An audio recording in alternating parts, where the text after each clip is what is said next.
I'm Connor Ruebusch, and if you are interested in the finer points of face punching, you've come to the right place. This is Heavy Hands.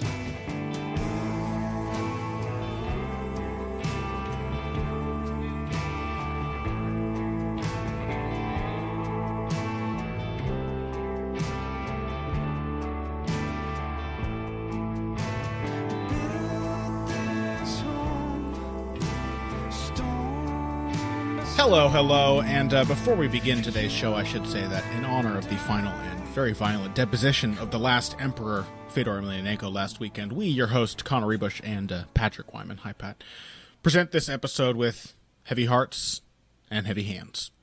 Welcome to Heavy Hands Podcast. I'm Connor Ruebusch, your host. With me is Patrick Wyman. Today, we are... That was really excellent. Heavy hearts and heavy hands. My God, dude. My God. That's your best work yet. Oh, thank you so much. Today we are not really going to be talking about the all too predictable crushing of Fedor Emelianenko, although very little about that Bellator event was truly predictable. We will try to cover that in a bonus episode for this week if we get the chance. But today we're going to be talking about some big upcoming fights. Coming up on, the weekend of July 1st, is that right? No, July 7th and July 8th. We have double events. We have the Ultimate Fighter 24 finale, the main event of that, Michael Johnson versus Justin Gaethje. You know we are excited about that one. And then the day after that, we have UFC 213, which is an absolutely stacked card. Maybe not quite on the level of like a UFC 205 or something like that, but a very solid card. And that's got, Amanda Nunes, Valentina Shevchenko. Today we are going to, in order to be able to cover all the fights we want to cover next week, we're going to sort of break it up like we do a lot of times for really big events, or in this case, big weekends. So on today's episode, we are going to be talking about Yoel Romero versus Robert Whittaker for, is that an interim middleweight title fight, or is that just a, in parentheses, the best middleweight in the division is the guy who wins this? It is the interim middleweight championship. All right. So interim middleweight title in a division that certainly should not have an interim title, but somehow does, between Yoel Romero and Robert Whittaker. Then we're going to talk about the main event of the TUF 24 finale. That is, again, Michael Johnson versus Justin Gaethje, making his UFC debut after holding the World Series of Fighting belt for several years now. And then finally, we're going to get to a lightweight bout between Anthony Pettis, former lightweight champion, coming back to 155 against Jim Miller, who Pat and I both named as one of our all-time favorite fighters on a recent bonus episode, and I think that still stands. So a lot of good fights to talk about today. Let's cut to the chase and get to the first one. We wanted to talk about Romero versus Whittaker first. Pat, how often, when thinking about this fight, do you have to take a large, fancy embroidered napkin and dab the drool from the corners of your mouth? Regularly, every time I think about it. I think this is one of the very best fights that you can make in the entire UFC. Yeah. It features two of my absolute favorite fighters. I think Yoel Romero might be my favorite fighter. He's up there. It's probably either him or Max Holloway in terms of favorite guys to watch. From an outsider's perspective, having heard you talk about Yoel Romero and heard this like quiver, the tremor in your voice as you speak of him, I think he is your favorite fighter. Yeah, I mean, I get a little bit breathy when talking about Yoel Romero. But Robert Whittaker is also in my top 5. I love Robert Whittaker. Yeah. I have enjoyed his game ever since he was on The Ultimate Fighter. He has been a guy whose career I followed with great interest for a really long time. I think I was probably the only guy to pick him to beat Stephen Thompson, which did not happen. Obviously, that was fairly crushing for me. But I mean, I think he's a really, really, really good fighter. He's turned into a really good fighter. He's still getting better. He still has room to improve. So I just love this matchup. I think it's about the best fight, one of the best fights that you can make in the UFC. Probably, I would say, the best fight that you can make in this division right now. Yeah, I would say so. And like all great fights should be, it'll be 5 rounds. So I have absolutely no serious complaints about the interim title going on here. I can joke about it, but honestly, anything to make this fight 5 rounds, whether it's making it a main event or making it for a meaningless belt, don't give a damn. I want to see as much time as possible between these two guys. I'm with you 100% of the way. And I have to say, I think you probably redeemed yourself for that Stephen Thompson pick by being one of the few people to pick Robert over Jacare Souza in his last fight. I think that surprised a lot of people. But if you've been watching Robert Whittaker in the middleweight division, like, he is a different man than he was at welterweight. He has different attributes compared to his opponents. He doesn't seem to have lost an ounce of his power. In fact, he may even be a much harder puncher than he was when he was cutting so much weight. So, and then we've got Yoel Romero, the guy who gasses in every fight, and who yet is a third round knockout machine. He has now, let's see, 1, 2, 3, 4. He has five third round knockouts. Almost every single one in the UFC, except for his very first fight, has been a third round finish, which is very strange. Let's go ahead and, since you are the Yoel Romero expert around these parts, Pat, I kind of want to hear you talk about Romero's style. It's very weird and very sort of unique to him. And what is your take on it? Like, how would you describe the way that Yoel Romero approaches a fight? Well, so I think his style is almost indescribable. Like, that's weird to say, but I don't think you can sum it up. It's really heavily based on his just peerless athleticism. I think he's the best athlete to ever compete in MMA. I will go to the mattresses with that particular take. It just seems pretty inarguable to me at this point. So it's based heavily around his physical attributes, but it's craft built around his physical attributes. He has an incredible understanding of rhythm and timing that, again, I think is some of the best that I've ever seen, in the sense that he understands when his opponent is going to try to do things. He understands how to draw his opponent into doing things. He understands how to time his opponent in really clever ways.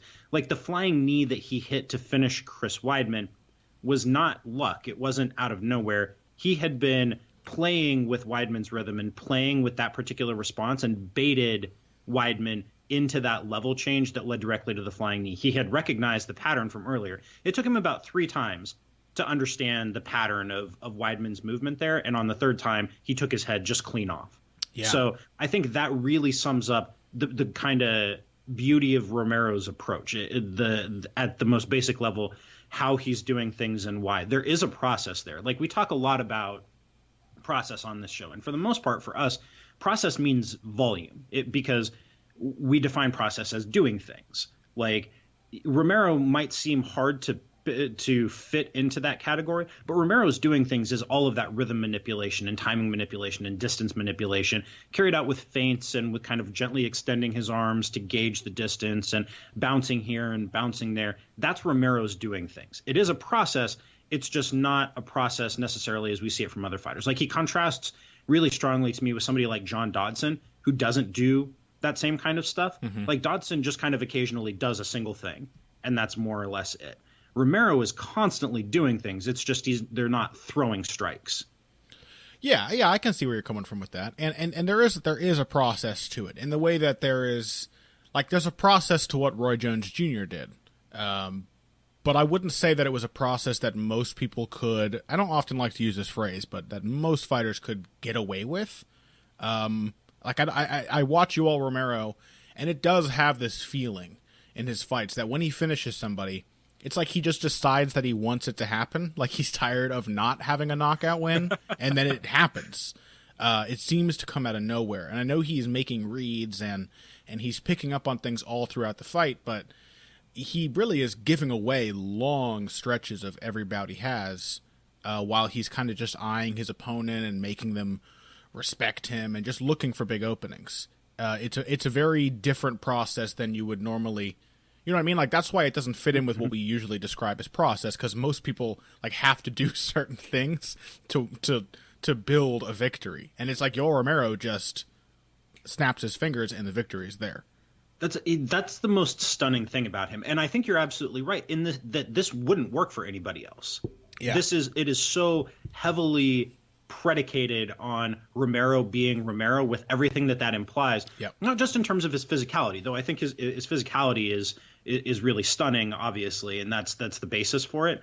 But also, he has a rare kind of patience that is, I think, impossible to teach. I think it just comes from who Romero is on a really basic level as a human being. It's the kind of patience that only comes from living for 300 years. Which, judging not by Yoel Romero's looks, but by his voice, he has indeed done that. Yeah, Romero drank from the fountain of youth sometime in the 17th century. Like, that seems pretty clear to me here. Like, he is an immortal. Like, he's a Highlander.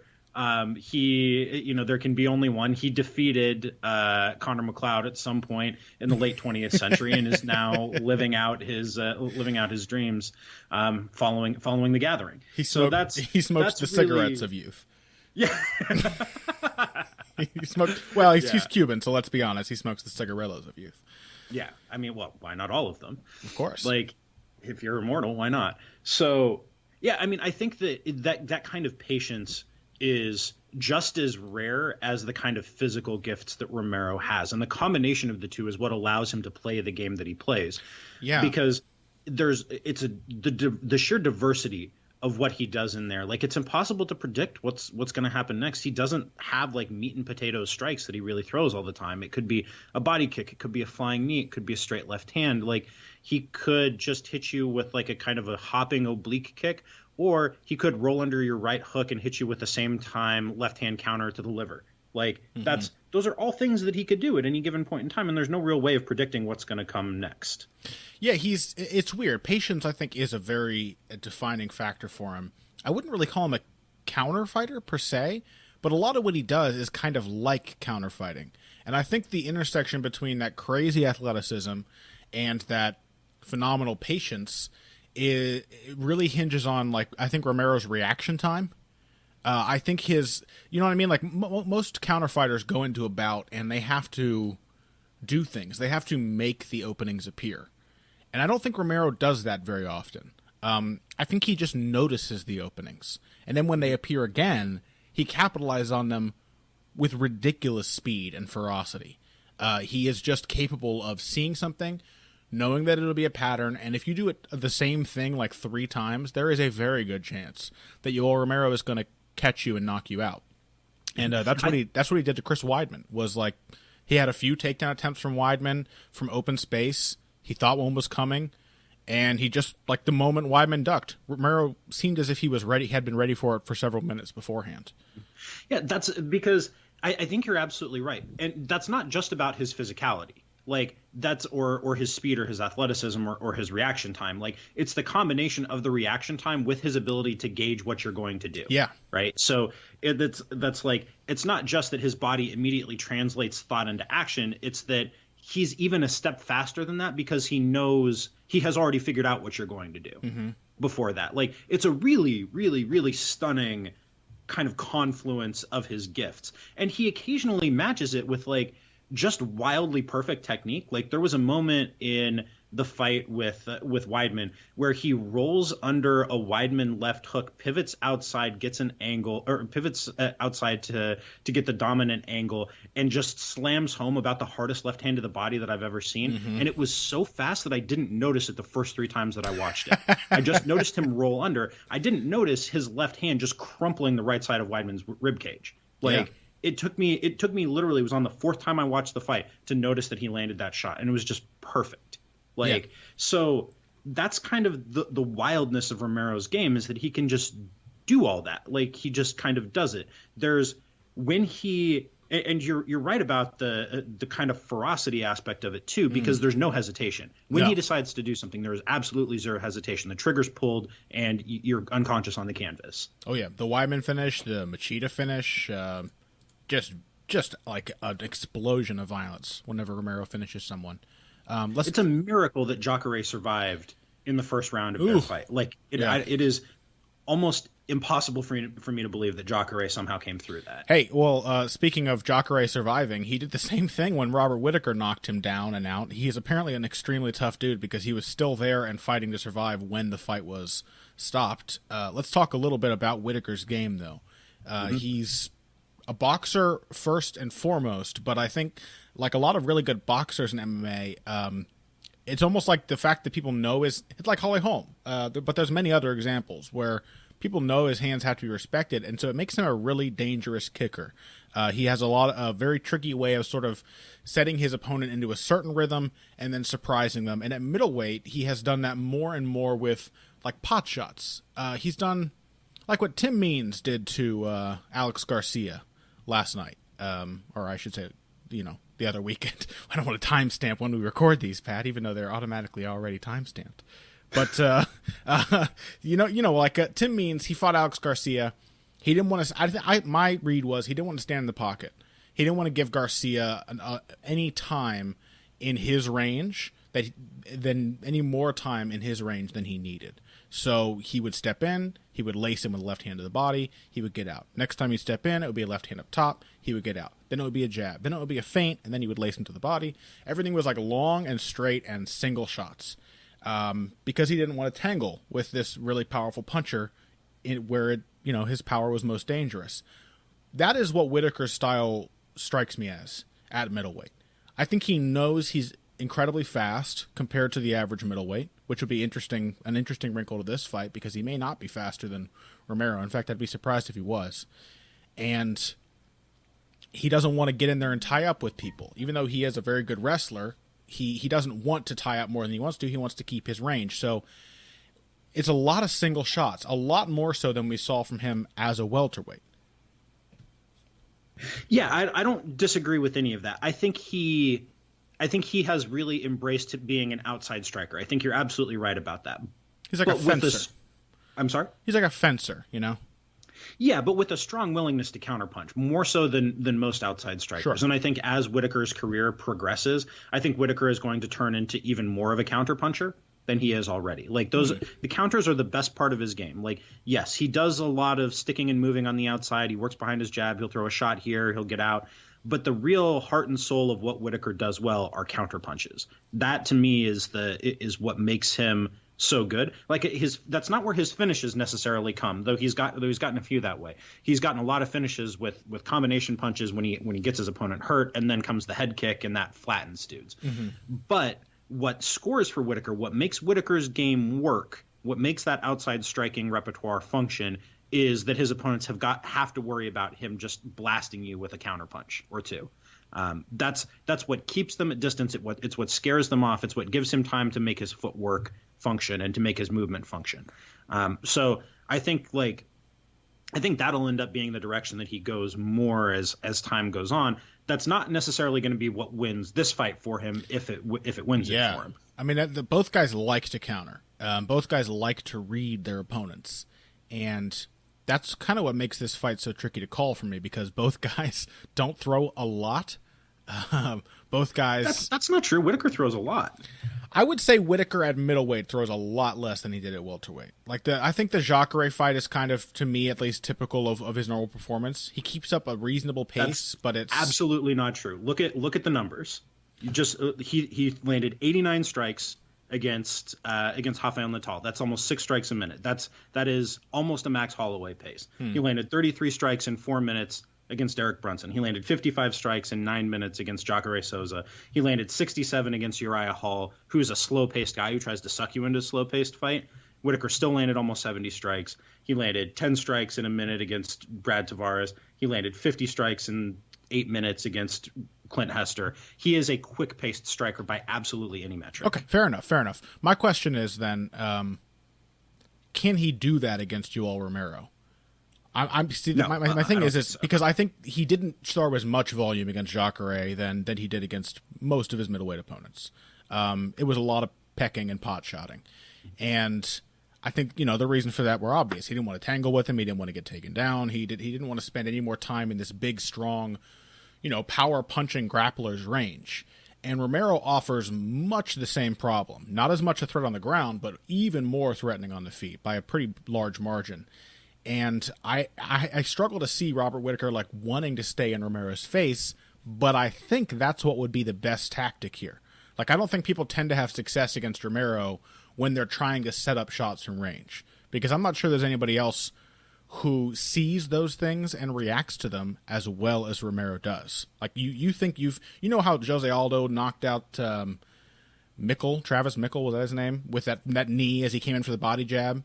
And for years, everyone was like, oh, you can't body jab, you'll get kneed. It's no, only Jose Aldo can do that shit. And the kind of stuff that Yoel Romero does, it's only he can do it.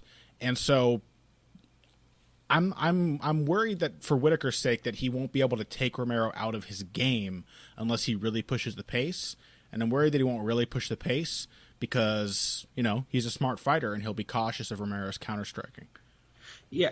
I'm of two minds on this, Mm-hmm. and I'm of two minds, and because I think you're absolutely right. I think you've identified what is more or less the key question of the fight is so there. I think there are three potential outcomes here, two of which are much more likely than the rest. The first is Whittaker by decision, and the second is Romero by knockout. Mm-hmm. I think it would be real unlikely for Romero to win a decision. I think it would be possible, though unlikely, for Whittaker to knock Romero out. Though, Romero's 40. I mean, it's not like he hasn't taken shots. He's been staggered a few times in the UFC. Yeah. I mean, if anybody can do this, I think Robert Whittaker is as good a candidate as anybody to make that happen. So, but those top two outcomes are going to be Whittaker by decision or Romero by knockout. And so let's kind of play this out and think about how could the fight go? What are the ways that it could go? Well, Romero could come after Whittaker. He's done that before, more in bursts than from the get-go. I don't think he can manage more than bursts, to be honest. Yeah, so he could try to do that, thinking he needs to get Whittaker out of there early. I don't think he'll do that. I think he'll probably sit back and kind of play around in open space. So if this is an open space kind of striking matchup, then my guess is that Whittaker will take it slow at first. I think as much as Jacare or as much as Romero does, Whittaker is going to want to gauge the timing and the distance. He's going to want to play with range. He's going to want to try to figure out, can I time this guy, and what's that timing going to look like if I can? Right. So I think we're probably in for a slow first round. The second is when things pick up. That's when Whittaker starts to pick up his volume. That's when he starts to get his reads. It's when he starts to land his shots. It's when he gets more comfortable moving in and out. It's when he starts working more than one or two shots at a time when he sees the opportunities to do that. So the question is, as the fight becomes a little more of a melee, because I think Whittaker will eventually pick it up. I just think it's going to take him, like Holloway against Aldo. I think it's going to take him 5 to 7 minutes to start to figure that out. Sure, I think we saw that in the Jacare fight as well. Even though I called that a very slow-paced performance, it was definitely one in which he ramped up the volume as the fight went on. Yeah, very quickly. I think there are a lot of similarities, actually, between Whittaker and Max Holloway in terms of the way that they approach the fight and their versatility as strikers. Sure. Like, Whittaker is not as versatile as Holloway is, but I think he's a better counterpuncher, and I think he's more powerful shot for shot. So that I think there are some things to bear in mind there, and I think that there are going to be some similarities between what Holloway tried to do to Aldo and how Whittaker could give himself the best chance of winning this fight. Like, you eventually want to draw out Romero doing things, because after Romero does something, he's vulnerable. Like, that's when you want to hit Romero, is after Romero has read something and then tried to do something. Romero really relies on guys being afraid of the just sheer terrifying explosion that he just unleashed on them, and with good reason. Most guys are going to be scared of that. Like, and they should be terrified of it. I'm scared of it. I'm scared of it, and we're not even in the building. I won't ever have to fight him, and I'm always scared of it. I wake up several times every night thinking, is Yoel Romero going to flying knee me on my way to the bathroom? It's a real concern. It's a real concern for all of us in the MMA community. Yeah. But I think if Whittaker eventually finds a way to exploit the openings that Romero gives him after he does something, and I think that could also be a takedown attempt. Like, if Romero goes for one of his almost throwaway takedown attempts, I think Whittaker needs to punish him for those. I think he needs to punish him for his feints. And if he does that, then I think the fight is more or less his, with a strong potential still for just a sheer wild burst of Romero violence. Well, that's the thing, man, is like, Chris Weidman was arguably beating Yoel Romero, or at least had tied up the fight. And, like, there's many, many people who have been doing very well against Yoel Romero. Tim Kennedy, Derek Brunson, and then it just turns around so quickly. I think, the Holloway comparison is a really strong one. Even though Whittaker and Holloway obviously have different styles, the comparison is very strong. And Yoel Romero, in this case, is obviously much like Jose Aldo. The same approach would work. I think when we talked about Holloway doing that to Aldo, we talked about Holloway sort of upping the pressure by drawing counters and then countering them. We talked about kind of the guts it took to do that against Jose Aldo, especially after the shots Aldo was feeding him in the first round. And I think that'll be an interesting test for Whittaker here as well. I have a feeling he will pass that gut check. I don't think, I think a person who was such a huge underdog against Jacare Souza, for example, he's not going to be shocked by the idea of fighting Yoel Romero, who, by the way, is not Jose Aldo, does not have the same level, the same aura about him that Aldo always had of like unbeatability. And so, I think Whittaker is going to be able to pick that pace up over the fight. I think he's going to be able to find counters, but even more than Aldo, perhaps because so much of what Romero does feels disconnected, it can be really, really hard to counter him. Because, I think, did Dominic Cruz talk about this when he was on the show? I think he talked about fighting Faber in some ways being more difficult than fighting Dillashaw. He may have been being nice to his old because there foe. were fewer reads. Right. Yeah. But it was because Faber was just one-shotting. And for Uriah Faber, that's even a little easier because it's mostly just right hands. Single shots coming with lots of space. It can be harder to predict when they're going to happen because there's no rhythm, really. But, if it's one punch that you're throwing, then it's more predictable. But again, as you said before, that's not Romero. He's like one shot at a time, crazy fast, crazy powerful, and you never really know what that shot's going to be because he can kind of throw every single shot with equal skill and power. So there's a really good baseball comparison for this. Yeah. And that has to do with how pitchers work. So there's an old saying in baseball, or kind of an old line of thinking, that it doesn't matter if a pitcher is going to throw 100 if he throws it 100 in the same spot at the same in the same way with the same release point of his arm every time. Like, you can, no matter how fast somebody is throwing the ball, if you can time it, you can hit it. Yeah. And if you see it enough times, you can time it. Right. And like Aldo does interesting things in terms of the way that he plays with rhythm. But at the end of the day, what you have to figure out with him is his timing and his speed. And you can do that. And Holloway did figure it out. Right. Like, we saw that from Holloway. What makes Romero harder to deal with in that regard, like, this is not to say that Romero is a better fighter than Jose Aldo or a more accomplished fighter or anything like that.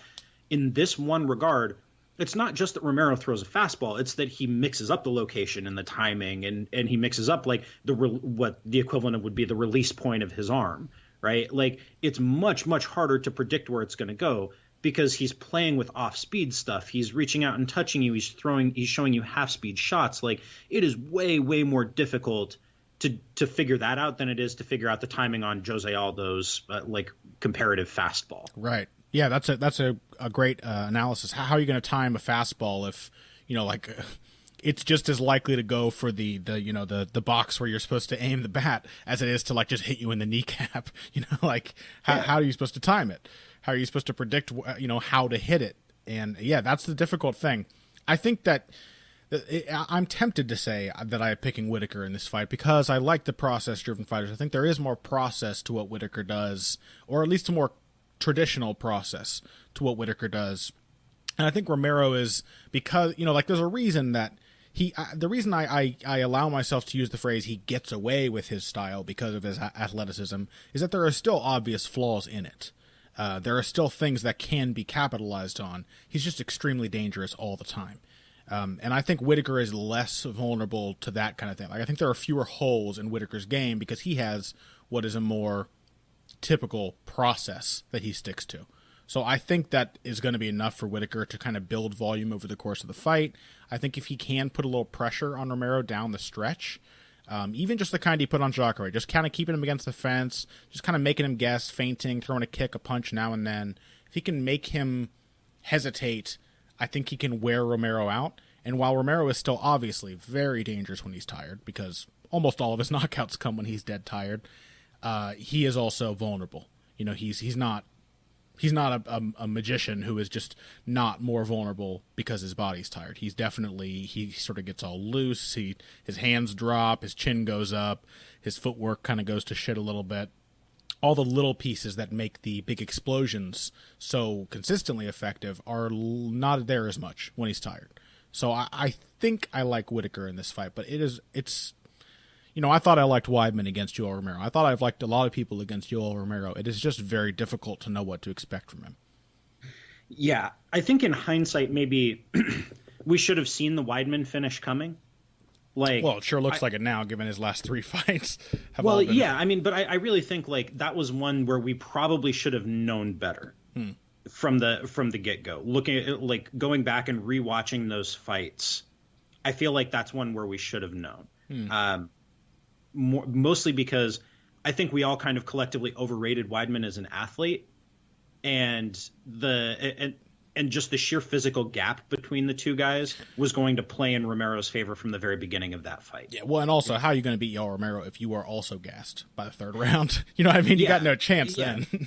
Yeah, that's a really excellent point. Here, I don't think the physical gap in terms of athleticism and speed, like I think Robert Whittaker is a really, really good athlete. Yeah. Really good. Like I've been talking to a few people about this, and I think Whittaker is not. I mean, he's not sure as purely physically stunning as somebody like Romero is, but he's a really, really good MMA athlete. I think he understands space really well, and I think that's what's going to do it for him. I mean, look at the way he scrambled when Jacare took him down. Like just the proprioception that Whittaker has, you know, and the way he timed him with his punches. Everything comes very easily to him, it seems. Yeah, and that's a combination of like those physical gifts with really good training for a really long time. Like we talk about him as a boxer, but he was doing karate when he was a teenager, and you can still kind of see some pieces of that in his game, in the way that he attacks space, in the way that he times things. Like that's still very much there. I think that's going to be enough for Whittaker. I think he's going to have to overcome like a real Romero explosion at some point, but I think he's tough enough to do that. I think he's got the chin. I think he's got the will. I think he's got the confidence to fight through some pure Yoel Romero adversity to take over in the last like 12 minutes of the fight. Sure. I think I'm with you. All right. Well, we spent enough time on that. Much as I would love to talk about Yoel Romero and Robert Whittaker all day, we have more fights to discuss. Let's take a quick break. When we come back, we're going to move on to that lightweight main event of the Tough 24 finale, fight between Michael Johnson and a UFC debutant, former World Series of Fighting champion, Justin Gaethje. Very excited for that one, and we will get to it after this. Hey everybody, thanks for listening to this week's Heavy Hands. If you like what you hear, please consider pledging to support the podcast on Patreon. Patreon is basically continuous crowdfunding. You sign up to contribute a certain amount per month to help us with production costs and the like, and in return you get rewards ranging from a mention on the Heavy Hands website to a question or topic of your choice being discussed on the show. We have a lot more in the works to reward you for your help, and we appreciate every contribution. No amount is too small. Just head over to patreon.com and find how you can help out, the only show dedicated to the finer points of face punching. Now let's get back to it. And welcome back. Pat, I was just thinking I should say something nice and catchy, but I don't want to ever set the expectation that I can come up with more than one catchphrase per episode. So welcome back. Keep the people's expectations where they belong. Yeah, you got to manage those expectations. Welcome back to Heavy Hands. We are your hosts, of course, and we're going to talk about Michael Johnson and Justin Gaethje. We're both extremely excited for this. We have both mentioned Justin Gaethje on this show and various other platforms several times over the years. One thing that I am sad to note, Pat, is that Justin Gaethje now has a Wikipedia page, which is a real heartbreaker. Because Justin Gaethje not having a Wikipedia page was one of the best running jokes for a very long time. And that was a real excellent thing that we had. And it went on for like 6 title defenses of the World Series of Fighting. That is just, for some reason, no one made this guy a Wikipedia page. He fought on NBC. Yeah, and he still didn't have a Wikipedia page. Like one of the major American television networks, and he didn't have a Wikipedia page. Televised championship fighter. No Wikipedia page. What can you do? He's got one now, so the magic is dead, but the magic of Justin Gaethje himself lives on. What do you think of a fight with Michael Johnson? I think people who listen to this, I mean, we can summarize it, I guess, but I think most people who listen to the show already have a pretty good handle on what Justin Gaethje's style is like. He's a maniac. He does not care about getting hit. Even though it's not a style that will give him longevity, he seems to have made his peace with that. In fact, I think he's comfortable with the idea that he's going to go in there and get hit and hurt in every single fight, and that's the way he fights. And he's got massive power. He's a solid wrestler and a surprisingly good transitional fighter. Just little openings that he can capitalize on. He's really a surprising athlete, too. I've heard people refer to him as a plotter, and all I can think is, like, you watch him fight? Like he plods and then explodes. I mean, he's a plotter in the way that Yoel Romero can be a plotter. He's a plotter in the way that he's a much faster version of an early career Chris Weidman.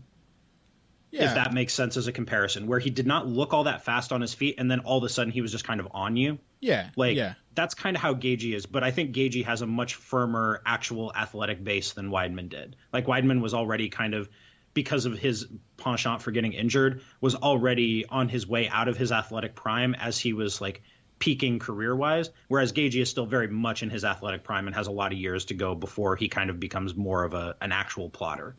A lot of years to go, Pat? With this, a lot of years? With this fighting style? I think he's got maybe 3 or 4 years to go at most. Yeah, actually, that's probably before fair. He starts to decline. Yeah, well, no, decline in the sense of his speed. Like, his brain function is probably already declining, but that's another issue. Like, basically, Gaethje is a brawler. But he has the power and the speed, the toughness, and actually the craft too, to make that work for him. He puts together clever combinations. He's not a pure headhunter. He will work the body. He'll especially work the legs. He's a real devastating low kicker, like a real punishing low kicker. He's willing to take one to give one back, and he has ways of drawing opponents into his kind of fight that are pretty stunning. It's hard for guys to stick to a game plan against him. Yeah, and before we talk about this fight and whether he'll be able to do that to Michael Johnson, I kind of want to say that, I mean, we've touched on this a few times. I've probably complained about this before. I don't want to just gripe of that people are like, oh, Justin Gaethje couldn't possibly do well in the UFC. He's a brawler and everyone else is more technical. For the most part, that is true, that everyone else is more technical, or at least more process-driven in a more traditional sense. Gaethje is a brawler. Like Pat said, Justin Gaethje, he wants a fight that is equal in terms of both guys having opportunities to land. And he wants to land harder and land more in that kind of fight. He does not mind getting hit. In fact, you might say he enjoys it. And I think maybe the greatest strength of Justin Gaethje is that he has Trevor Whitman as his coach, because I think Justin Gaethje would be a much worse fighter without Trevor Whitman. That's the read that I get, like having heard interviews from both of them, and just watched their fights, heard the cornering. I think a lot of fighters or a lot of trainers would try to cull that brawler's instinct out of Justin Gaethje. And I think you would make him a much worse fighter. I think we've seen flashes of him actually trying to do that, trying to be a little more technical in some fights. And that's kind of when he gets beaten up. Like, he can't seem to figure out that kind of fight. He can figure out something that's wild. He can figure out something where he doesn't have to think. You know what I mean? Like, the athleticism, the natural timing, and just the basically good fundamentals. That's why he's so good in those transitions. You stand up, his collar tie has got you with an uppercut. If he doesn't have to think, if there's just a fight going on all the time, Justin Gaethje's really good. And I think if you told Justin Gaethje to pull back and be more defensive and not get hit so much, he would land a lot less and ultimately get hit a lot more because he would start to think too much. Yeah, you see that, like, the first round of his last fight against Luis Firmino, he was trying to be a little more technical, and Firmino was lighting him up. Yeah. Like, Gaethje got hit less in the wild exchanges in that fight than he did when he tried to stand at range and do, like, technical things. Yeah. With Firmino. Like, when he was like standing at distance and trying to put things together that Firmino was landing 2, 3, 4 punches at a time. Yeah. It was in the wild exchanges where you would think that Gaethje was more vulnerable, that A, he was having more success in landing his own shots, and B, the return shots from Firmino weren't as bad. Like, Gaethje was doing a better job of rolling with the shots, of getting his hands up to partially block them. In those exchanges, Gaethje, while not a defensive mastermind, is not as hittable as he seems. Well, even just by virtue of, like, he's swinging a fucking sledgehammer at your head. Who is going to try to hit him back? It automatically makes people think twice about hitting him. So it's not even that, like, his defense suddenly gets better. It's like you can try to hit him when he's in a brawl, when the fight is heating up. But, like, why would you? Because he's going to nail you on the chin or hit you with a leg kick or take you down. Force you into the clinch and just destroy you. So I think Trevor Whitman deserves some of the praise for that, because while, we see flashes here and there of Gaethje maybe like toying with a more technical style, I'm sure Whitman is grappling with that, wanting to protect his fighter in the long term, wanting to make his style a little safer. We also have to praise him for not having neutered what makes Justin Gaethje a good fighter, because I think Whitman has a knack for dealing with fighters with weird mental hangups. Like Rose Namajunas has those. Whitman's done a really admirable job of making her more composed, more technical, and just more consistent. And I think he's done the same with Gaethje, while at the same time probably trying to do something to make Justin Gaethje a little less of like a 50-50 fighter. In a matchup with Michael Johnson, though, how does Justin Gaethje do? Because if I'm comparing Johnson to previous Gaethje opponents, basically he kind of compares favorably to the ones that have given Gaethje the most trouble. Stylistically, I think he compares to like the range he likes to keep, especially when someone else is coming forward. I think he compares more to like guys like Melvin Guillard and Luis Firmino. Sharp boxing, longer distance, catching somebody with pot shots on the way in. The question is can that style be kept effective for Michael Johnson, or will he get dragged into Gaethje's fight? That's the real question here. That's kind of the real question of Michael Johnson's career too, is can he stick to the game plan that's going to win him the fight, or is he going to get sucked into the fight that his opponents want him to? So you can see this in each of Johnson's two most recent losses. He lost to Nate Diaz back in December of 2015, and he was doing a really good job of attacking Diaz's legs and his body in the first round and a half, and then as Diaz managed to pick up the pace, he started to land shots.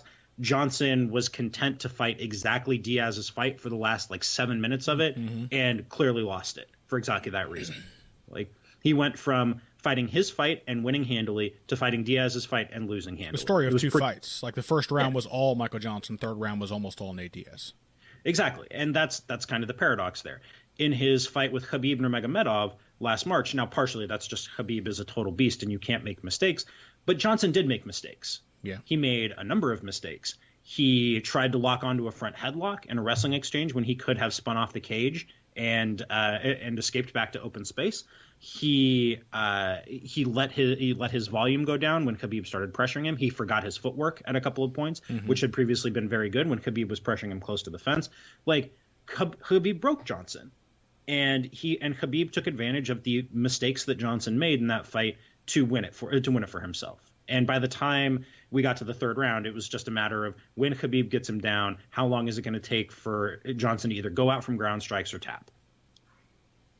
Yeah, and that's the paradox of Johnson as a fighter, and that's exactly the dynamic that Gaethje needs to exploit if he's going to win this. Yeah, because our friend and friend of the show, Phil McKenzie, he was saying that he had a feeling that Justin Gaethje was going to experience what I agree that a lot of non-UFC fighters experience. You see a lot of good fighters, and even though this idea that all the best fighters in the UFC, and if you're not in the UFC, you suck, that's obviously bunk. It's been disproven many times over. There is something to be said for the UFC being such a demanding environment for fighters with such a large population that you see some trends there that don't exist quite as strongly outside of the promotion. And so guys like Will Brooks, guys like Marcin Held, I think often come to the UFC and they're like, oh, these guys are bigger than I'm used to and stronger. These guys are more athletic than the average dude I'm used to fighting. Even when you've been fighting good fighters in the regional scene, compare an athlete like Alex Oliveira to someone like Michael Chandler. The size difference is phenomenal. It's not even close. And so I think that does get to a lot of people. And one of the things that with better athleticism comes better speed. And I think that is going to be a serious hurdle for Gaethje here. Michael Johnson, we all know he's extremely fast, especially his hands. I think that's going to give Gaethje some real problems. And Gaethje is not consistent enough for me to think he's just going to keep pushing the pace until Johnson falls into his kind of fight. But again, Michael Johnson's not consistent at all either. He needs somebody to respect the fight he wants to consistently play it. To consistently perform that way. And Gaethje is not, I don't think he'll do that. I think he's going to keep putting on the pressure. If he can survive walking through quite a few punches in the first round, which I expect him to do, then can Michael Johnson deal with his pressure any better than he did Khabib's? I know it's striking pressure mostly instead of the same level of wrestling, but it's still pressure. It's still somebody trying to get to a range that you absolutely do not want them in. And can Michael Johnson deal with that pressure without folding and just starting to do something stupid? Yeah, Johnson also, and this is a real minute kind of technical thing. Johnson is also vulnerable to getting hit as he throws and immediately after he throws. So Johnson does a pretty good job of getting all the way out of the way, but he has to think about it for a second. He stops to admire his work generally after he throws for a split second, and that's really dangerous against somebody like Gaethje, who has such a quick trigger. When he feels your hands on him, Gaethje immediately fires back, right? So if Johnson does not stick and immediately move, Gaethje is going to have opportunities to land his shots, and if Gaethje has opportunities to land his shots, he's eventually going to land some. Johnson's going to feel them, and then the dynamic of the fight could well change. I think Johnson should win this. Like I would, if I had to make a pick, I would say that I would pick him in this fight, but with a real strong caveat that Gaethje is going to have his opportunities, and if Johnson is not uber disciplined, if he doesn't stick to his guns in a literal sense, then Gaethje is going to absolutely flatten him by about the 17-minute mark. Yeah. I mean, Johnson, some of that is what you said about him being hittable, I think is technical. It always frustrates me to watch Michael Johnson and see the way he throws his left hand, where he doesn't pivot on the ball of his foot. He doesn't bend his knees. He falls forward and gets off balance a lot when he throws that left. There are definitely opportunities for a guy like Gaethje there. But I agree with you. I think that the speed, I think the style of Michael Johnson is going to be too big a hurdle for Gaethje at first. And the thing is like if Gaethje feels like a force of nature, but he needs to feel a little more like a force of nature for me to like him in this kind of fight. For me to think like it's only a matter of time until he turns the tide. Because I have seen that has been the case in pretty much all of his fights with World Series of Fighting, but against a lesser level of opponent, and time after time I have seen him really struggle to get his game going. Like I think that he wants that brawl, but if the opponent just denies it long enough, I think Gaethje starts to he doesn't exactly know how to force it. That's a problem with a lot of brawlers, and sometimes brawlers find ways to figure that out. Like John Lineker has increasingly found ways to force the brawl. Yeah. But even he still runs into problems. Like he ran into problems like that didn't work against the absolute highest caliber of opponent in TJ Dillashaw. Right. And so the question is, where is the cutoff point in terms of the discipline and skill level of his opponents for Gaethje to find ways to force the ball? Yeah. And I think that Michael Johnson is obviously not a TJ Dillashaw, but he may be a John Dodson or somewhere close. And that might be enough to really give Gaethje problems, especially if he tires out, which he has done kind of quickly in some fights. Although he seems to fight remarkably well when he's tired. Like he doesn't This is my thing about cardio. Like, does it do you any good to look fresh in the third round if you're not doing anything? Sure. And Gaethje looks tired, but Gaethje is still doing things. That's true. Like, he never looks fresh. Like after the first minute, he's like huffing and puffing and red-faced, but it doesn't really seem to affect the way he fights. He's throwing look at the shots that he's throwing in the third, fourth rounds of his fights. Gaethje is still throwing every bit as fast and every bit as hard. He just looks tired. Like he looks a little more plodding on his feet. The volume doesn't really drop. In fact, the volume picks up, which is wild. He's throwing he's throwing more shots as hard and as fast. He just looks a little tired. Like this is where visual cues can kind of lead us astray. Yeah, he's got a Dominic Cruz thing going on maybe. That's a fair point. I think I'm tempted also to take Johnson, but again, sharing your caveat, like you can't expect Michael Johnson to maintain a perfectly technical fight. And if he cannot knock Gaethje out, which he may be able to do, but if he can't do it, he may have to fight something fairly close to a perfect fight. And so that's an opportunity for someone like Justin Gaethje to turn things around and possibly quite suddenly. Okay, so looking forward to that one. So one quick note on that. Yeah. Did you see the Instagram video of Michael Johnson getting lit up in sparring by Robin van Roosmalen? No. So Robin van Roosmalen, glory kickboxer. Is he the champion now? I can't remember if he's still the champion or not. I think so. I think he has been around for ages, and he's been a champion at like 3 different weights or something like that. Van Roosmalen is legit. Yeah. So there's recent tape of a sparring session between Johnson and Van Roosmalen, and Van Roosmalen essentially just baits Johnson into a brawl. And he's like, "You can't hit me. You can't hit me hard enough." And Johnson's like, "I bet I can. I bet I can." And then Van Roosmalen just lights him up in the pocket.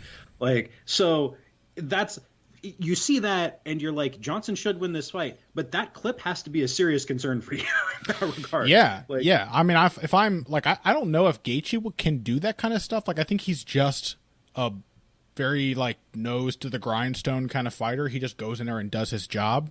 But if I'm Trevor Whitman, I'm calling Michael Johnson a pussy from the corner all night. I mean, I am doing anything I can to break his concentration and make him think he's got something to prove. Yeah, exactly. And that's the basic dynamic of the fight. And the question is, how does that play out? I'm really looking forward to finding out. Yeah, same here. Can't disagree. Sorry, I was taking a drink there. Let's take one more break, and when we come back, we have one more fight to talk about. Lightweight battle between Anthony Pettis, former lightweight champion, and Jim Miller, longtime lightweight action fighter and staple of the division. We will get to that after this break. Financial support is fantastic, but there are other, even easier ways to support Heavy Hands. Perhaps the best is by spreading the word. We know our fan base. You're all cool, popular people with serious social media presences. You're tastemakers and trendsetters. Okay, there are one or two of you that don't fit that description. You know who you are, but no matter what, you can always help us out by telling folks about the show. You can also give us a positive rating and review on iTunes and Stitcher, things like that. We rely on word of mouth and positive feedback to grow and improve, so thank you very much for your time and your help. Now, back to the show.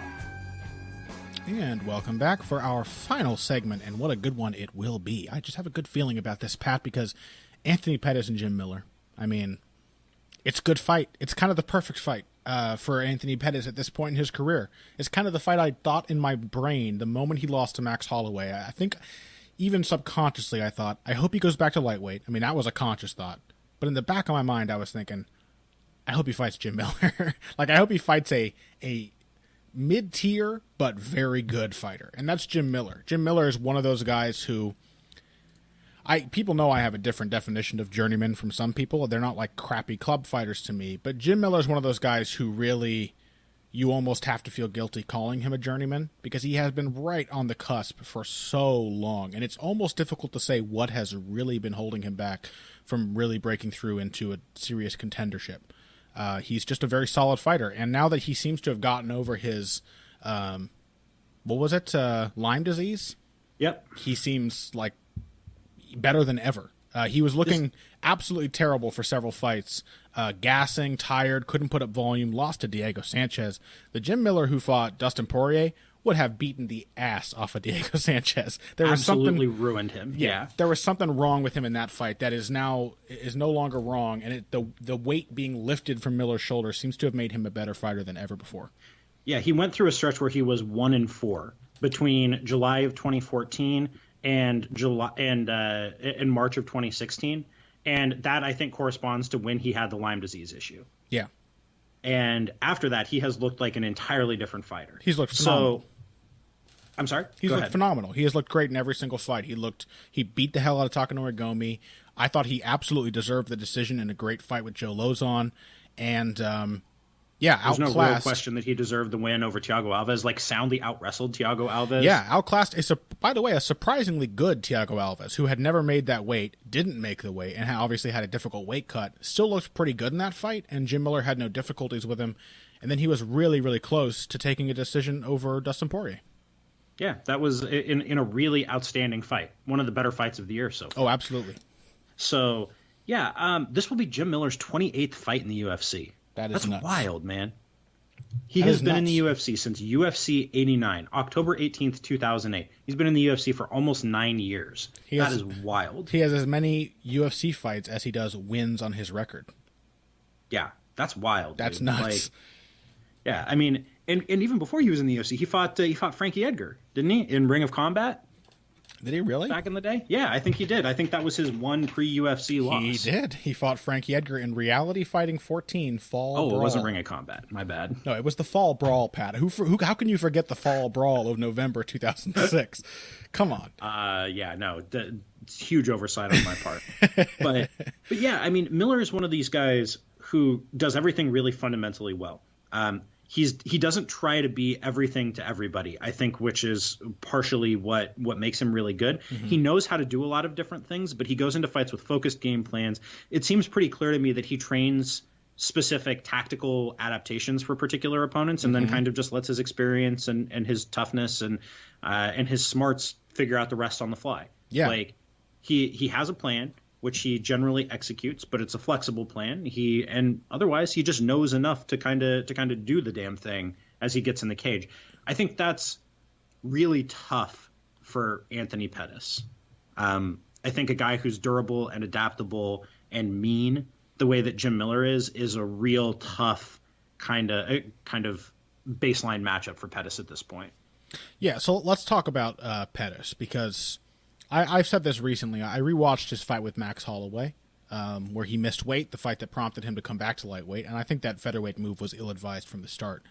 But it was more competitive than I remembered, and somehow still worse than I remembered, because there were a lot of shots I didn't recall Pettis landing. And I think that's the case in a lot of Holloway fights. Like, he overwhelms people so strongly, you really remember when people have some kind of success against him. Like, it really stands out. So I remember Pettis doing well with his jab. I remember him landing a lot of kicks, stymieing Holloway a little bit in the early portions of that fight while still losing the rounds.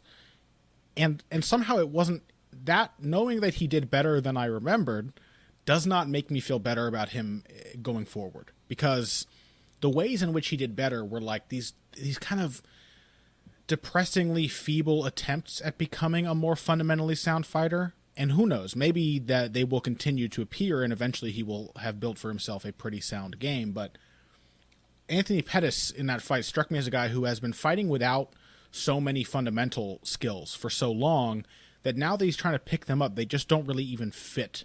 That they don't seem to make sense for him mentally, where he's, I don't know. You know what I mean? Like, he tried to have a tactical fight with Edson Barboza and didn't know what to do. He got stuck into a fight that he couldn't really solve. And that seems to be the problem more often than not these days for Anthony Pettis, is that he's trying to make these adjustments, but and also he's not really making what I would call the right ones. Like, if I'm Anthony Pettis, the very first thing I want to fix is learning how to pivot off the goddamn fence. And he still hasn't picked it up. He's just like adding a few more punches to try to make it harder to get him to the fence. But once you get him there, it's still kind of the same thing. Yeah, well, on a basic level, I don't think they understand the strategic problems that he's dealing with, right? Because I don't think the people that are running Anthony Pettis' career, I don't think Duke Roufus is an exceptional strategic coach. I think he's actually a pretty good tactical coach in terms of coming up with responses to specific problems. But I don't think strategy has ever been their strong suit.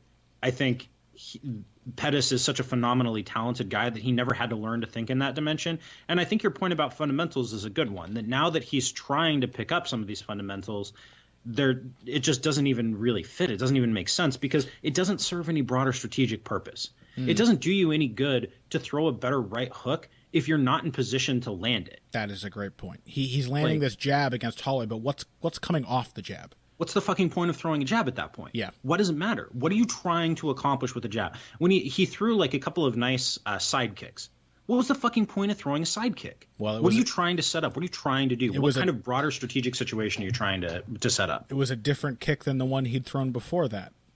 That's all. I mean, that's like the Anthony Pettis mindset, I think. It's just dynamism above all.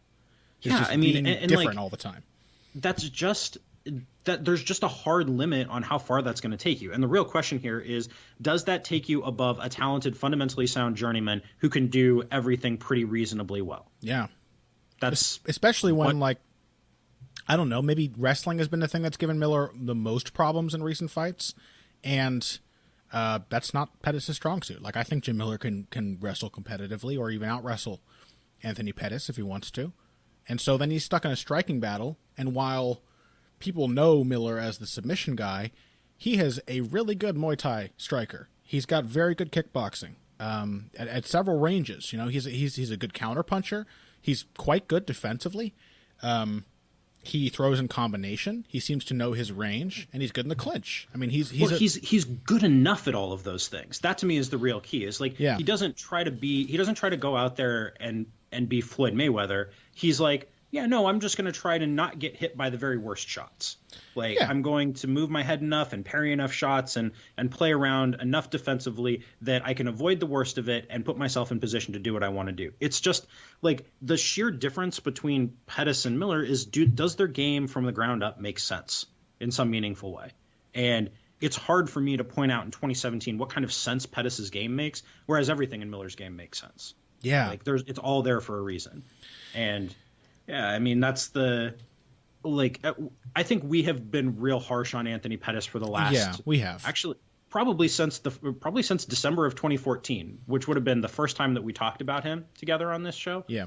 But for good reason. I think because it is just maddening to both you and I to watch a guy who is that talented just not accomplish even a tenth of what he's capable of. Yeah, and I think it probably comes off a lot, us talking about guys like Pettis or guys like John Dodson or whatever, as like we're frustrated at them, like we're mad at them for not being good enough.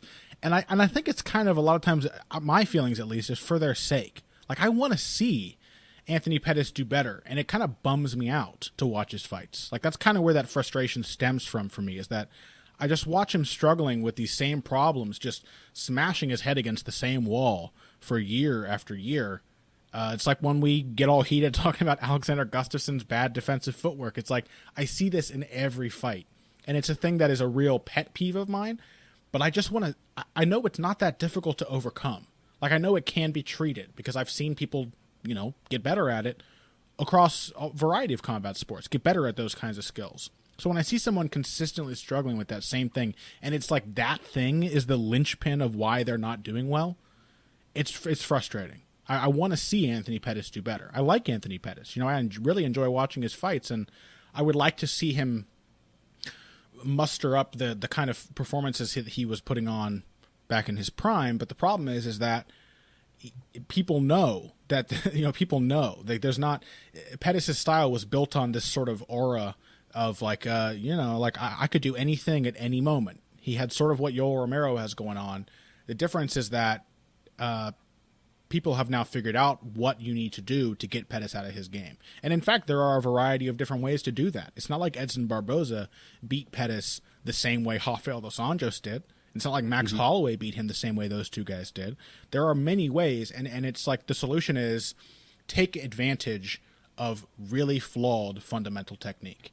And because somebody like Yoel Romero or John Dodson is not flawed in a fundamental way the way that Anthony Pettis is. Yeah. Like, that's, like Dodson, for as much as you and I have criticized some aspects of Dodson's game over the years, Dodson knows how to throw a clean left hand. Dodson knows how to pivot. Dodson also knows how to do that stuff. Dodson is also getting better. He's got, I think, probably due to working with Brandon Gibson, we've seen some really good shit from John Dodson in recent fights.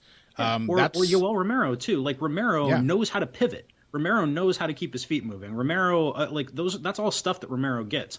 And you can see this so strongly to me in these guys' career arcs. So this was one last thing that I kind of wanted to talk about with this matchup was like, so Jim Miller, if we're looking at aging curves, Jim Miller should be out of his prime years right now. He's been fighting for 12 years. He is almost 34 years old in a deep division with a lot of competition where the game has evolved a lot since the time that he got into the UFC in 2008. Like, look at the lightweights back in 2008. He fought David Barron, Matt Wyman, Gray Maynard, and Mac Danzig in his first 4 UFC fights. Mm-hmm. Like, compare those guys to Dustin Poirier, Thiago Alves, Joe Lozon.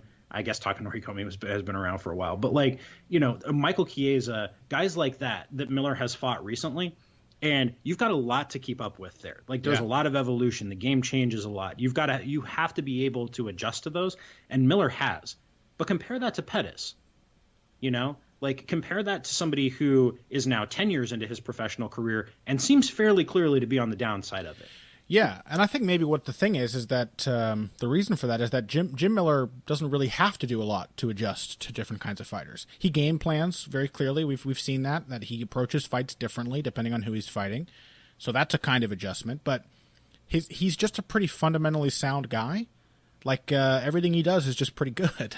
So if you have there's the key there is if you have sound fundamentals, you can age pretty well in this sport. Yeah, and the thing is too that ties in really nicely to one more thing I wanted to say. And Jim Miller gets me talking about stuff because I'm a big fan of his. But Phil McKenzie said to me that on the first episode of our Underdogs show that check it out on Patreon, Heavy Hands, $3 a month for several bonus episodes every month.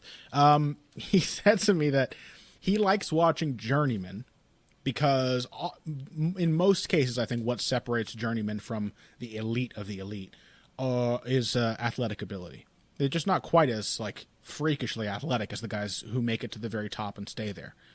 And I think that there's kind of a double-edged sword there because, Phil said to me that like without that athletic ability, you get a much clearer idea of how style matchups play out because there's not these weird little X factors changing things so frequently.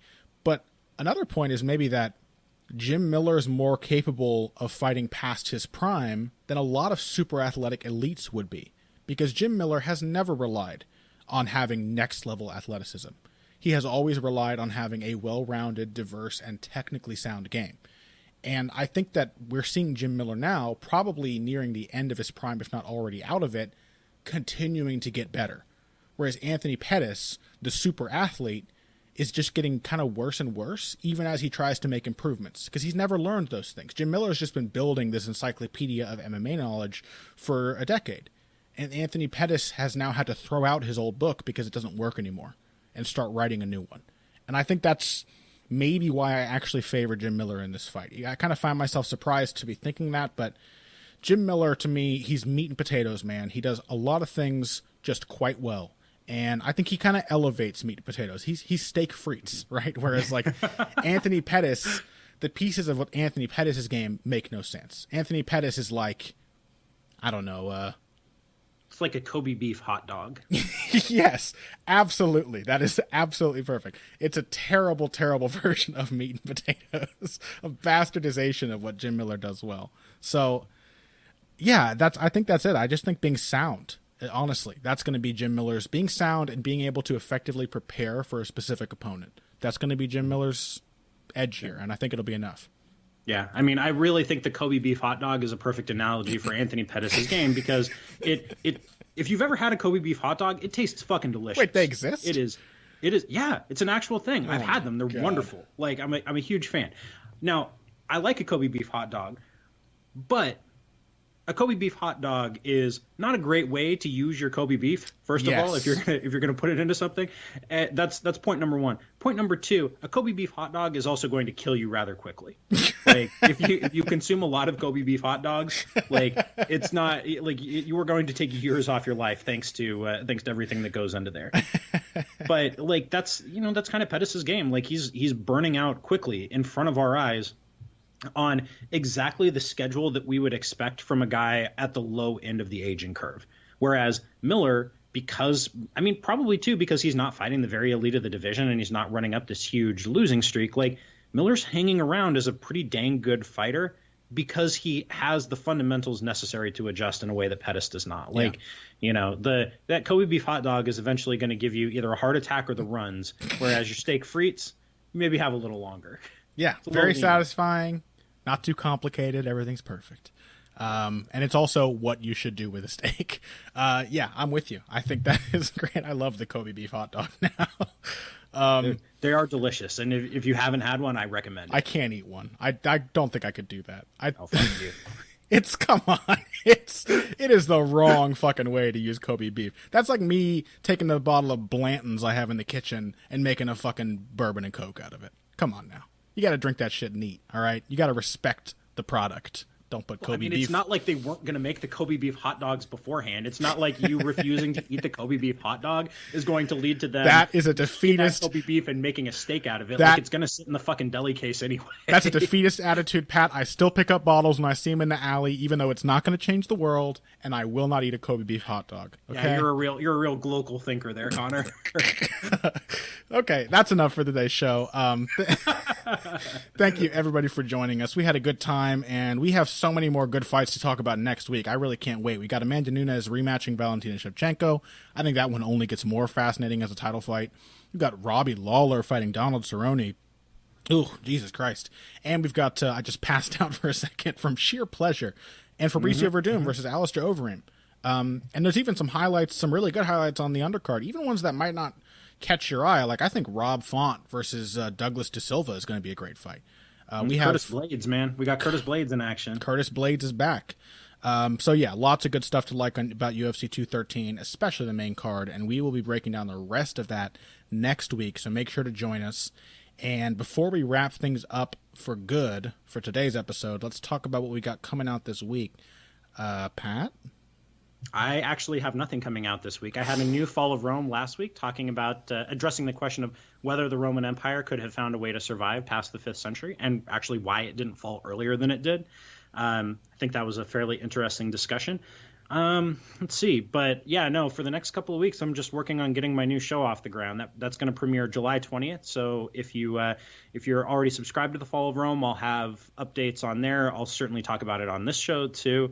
But yeah, no, it'll be coming out real soon. 2 episodes dropping July 20th. Well, I have, I think I should have a technical breakdown / interview / feature, op-ed feature on a certain fighter, but I don't want to say anything about it until it happens.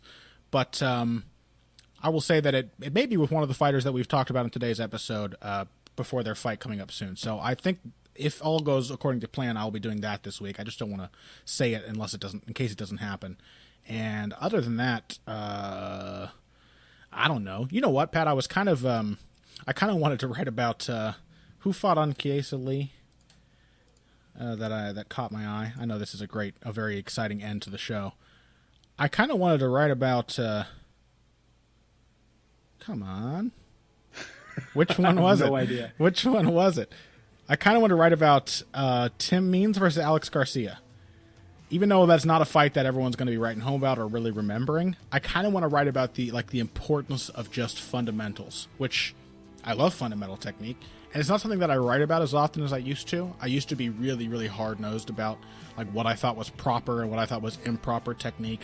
And I've gone away from that, but there are still areas in which I think falling under the umbrella of proper technique really makes a difference. And Tim Means gave Alex Garcia a $30,000 kickboxing lesson last night. So I want to write about that. We'll see if it actually happens. Who knows? I'm not a trustworthy man. Thank you again, everybody, for joining us. Find us on social media. If you have any questions, comments, or you just want to chat, Pat is at Patrick_Wyman. I am at Boxing Bush. That's BUSCH. Support us on Patreon. We've got bonus episodes coming out this week and 2 or more, usually more these days, every single month. Thank you guys for listening. We'll talk to you next time. If you came here today for the finer points of face punching, you came to the right place. This has been Heavy Hands.